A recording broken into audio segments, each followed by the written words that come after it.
A few moments ago, I placed a wreath at the tomb of the unknown soldier.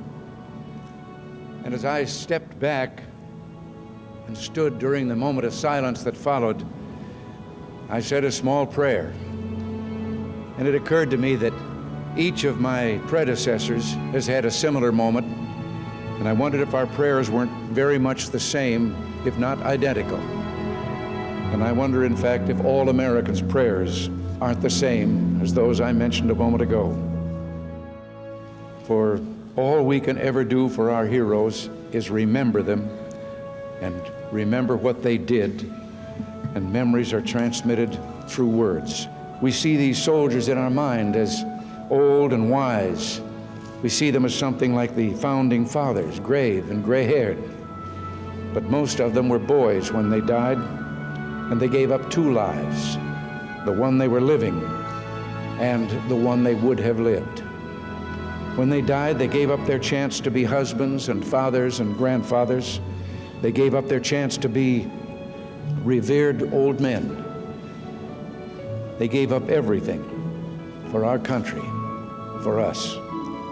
And all we can do is remember. There's always someone who is remembering for us. No matter what time of year it is or what time of day, there are always people who come to this cemetery, leave a flag or a flower or a little rock on a headstone. And they stop and bow their heads and communicate what they wished to communicate.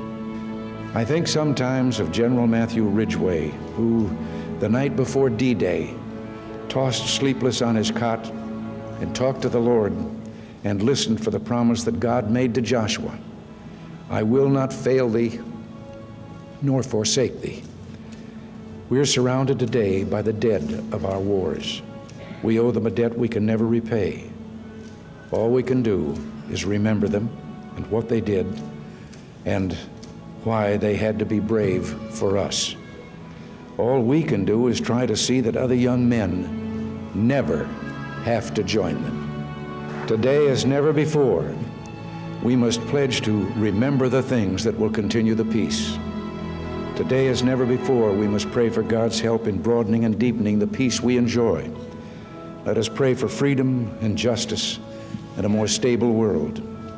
And let us make a compact today with the dead, a promise in the words for which General Ridgway listened: I will not fail thee nor forsake thee. In memory of those who gave the last full measure of devotion, may our efforts to achieve lasting peace gain strength. And through whatever coincidence or accident of timing, I tell you that the memory and the importance of this day will be in the forefront of my mind and in my heart.